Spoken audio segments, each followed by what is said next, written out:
Let's talk about Nicki Minaj. No, not the bees in the trap trend.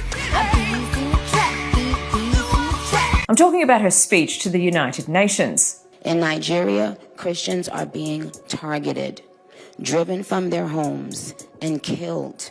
Churches have been burned, families have been torn apart, and entire communities live in fear constantly, simply because of how they pray. Minaj is the latest high-profile figure to speak up for Nigeria's Christians. First it was Ted Cruz and Bill Maher, then Donald Trump. And may very well go into that now disgraced country, guns a-blazing. And all that's making Nigeria's government uneasy. Ties with the US are important. So too is US military support as Nigeria wages a 16-year war against armed groups like ISIL and Boko Haram. The country's information minister, Mohammed Idris, wanted to set the record straight. Here's what he told me. We appreciate the concern of the US president and, on this matter, but we also feel that it's largely based on lack of complete data, lack of accurate information. It is not helpful.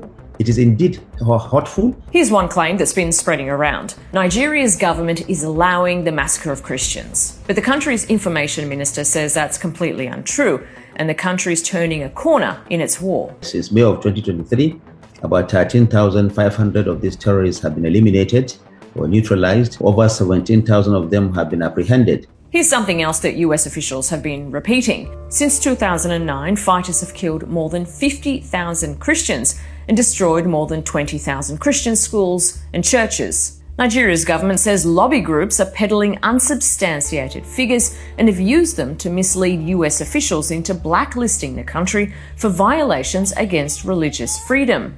For the record, conflict data tracker ACLED has found the conflict in Nigeria has killed more than 53,000 civilians, but the majority of victims are Muslim. The UN estimates another 300,000 people, mostly children under the age of 5, have died from the war's indirect causes like disease. As well as putting the country on that religious freedom blacklist, the Trump administration's also suspended weapons sales. But Nigeria's government says it needs greater US support in its war, including more weapons. They can help us by intelligence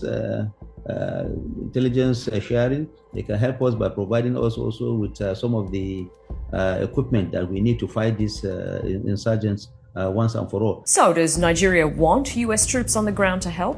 No, we don't. We don't. We believe that we have the capacity to deal with it, but with greater cooperation and greater support from the Americans, from the world. Back to Nicki Minaj. This is very exciting and very important, so listen up. The Trinidadian rapper set her enormous fan base, the Barbs, on the issue too. This isn't about taking sides. This is about standing up in the face of injustice. But as the country's information ministers emphasised, 16 years of injustice hasn't been limited to just one community, nor has the fight against it.